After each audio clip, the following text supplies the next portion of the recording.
Joining us here in studio is State Representative Clarke Tucker. Representative Tucker, thanks for being here. Thank you very much for having me, Jessi. Yeah, appreciate you coming back. Yeah, absolutely. So I know we chatted on Monday, but since then, this Cook Political Reports rating this week moved AR2 from solid Republican to just likely Republican, right, nudging the race, closer to this toss-up status that nobody really wants to talk about too much from the Republican side. Right.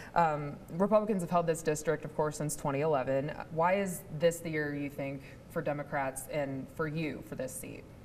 Well, to me, it's less of a Democratic and Republican issue, and it's just a matter of returning common sense values that I know the people of Central Arkansas have to Washington. And so I think the people are going to be open-minded about having someone whose loyalty is to Central Arkansas rather than to either of the political parties. And that's the kind of legislator that I have tried to be, and that's the type of congressman I would want to be too.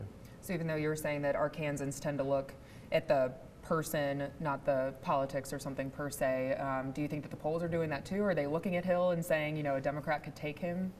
I guess so. It does appear that this race is now on the national radar, and so that means more nationally than it does here locally. And I want to. But it's all important, but the most important thing for me is just connecting with the voters of Central Arkansas. And as you said, the people here, I think, have a long tradition of just voting for a person and rather than a party.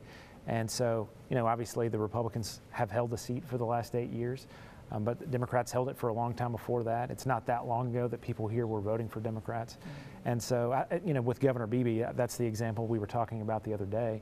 That's someone they voted for because they thought his loyalty was to them, and he was a pragmatic guy, and he got things done, and that's the same kind of Democrat that I see myself as. Mm-hmm. And then last month we had the chairs of the two state parties on the show, and we were talking about the possibility of you jumping in the race in the right. 2nd District. Mm-hmm. The GOP chair Doyle Webb had this to say about a challenge for Congressman Hill. French Hill is a great congressman. He represents the views of this district. He's well thought of in the outlying counties and in Pulaski County. I think it's a group of people in Washington, D.C. that want to try and take this congressional seat. And I think the people of Arkansas and the people of the 2nd District will say, French Hill is our man. We're sending French Hill back to Congress. If you were sitting in Michael John Gray's chair, what would you have said right after that? Well, Mr. Webb's just doing his job, and that's totally to be expected. And he does a good job with the role that he has, But at the same time, I think the people in Arkansas, and the reasons I'm running, one of the main reasons I'm running is the healthcare issue, which we discussed the other day. And I think the number I've heard is that 32% of the people of Arkansas have pre-existing conditions. And, there was a vote last year to remove those protections. And I think that's a critical issue for at least 32% of the people, and probably, everyone, because everyone loves someone who has a pre-existing condition. And so, there's that. Also, Arkansas Works, we have about 300,000 people in the state who depend on that. So that would roughly be about 75,000 in this congressional district. And so the health care is really just one issue. And when you talk about that, the economy, jobs, we've seen what the stock market has done this week, for example, the importance of education, reducing the debt that people come out of college with, getting a great start with quality early childhood education. To me, those are the issues that are lacking right now in Washington. There needs to be more of a focus, and those are the issues I want to focus on, and I think the people will respond to that. We'll get to some of those issues in a sec, kind of dig in a little deeper sure. to those. But first off, this was not an uncontested race when you did throw your name in the hat. Two other Democrats, of course, began their campaigns before you did. Both were educators. Did that factor into your decision to run, and how do you evaluate your primary challengers? I know we've been talking about Hill, but right. You got to get out of the primary first. Well, part of the democratic process, I think, is just running for office if you feel called to run. And so, everyone's asking me about my chances, and that's fair. I know that's all part of the process. But to me, it's about, deciding with you and your family and your God about if it's something you feel called to do. And I have felt called to do it. And so really, it's not a reflection of anyone else who was already in the race, including the incumbent. It's just something that I personally feel called to do. And so, as for the other two candidates in the Democratic primary, I have a good relationship with both of them. I have a high opinion of both of them. And I respect Congressman Hill, too, for what that's worth. I have a good personal relationship with him. And so that really didn't factor into it. Everyone in the seat does not belong to anybody. It belongs to the people of Central Arkansas. And so everyone has a right to run who feels called to do it, and that's the way I felt about it.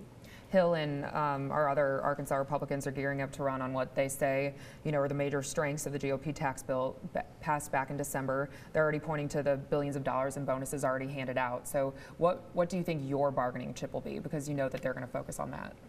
Well, I also have a record of tax reform for people, and I actually, so for middle-class Arkansans and also for veterans in Arkansas. And then the portions of the tax bill that I think were good were the same kinds, the ones that targeted individuals, particularly middle-income Americans. And so, that's all well and good. But there are some other parts of the tax bill. It put caps on some deductions. That's going to affect some people in Arkansas. The nonpartisan Congressional Budget Office estimates that it's going to knock 4 million Americans out of health insurance in a year and 14 or 13 million, I think, in a decade, and that's actually going to cause premiums to go up.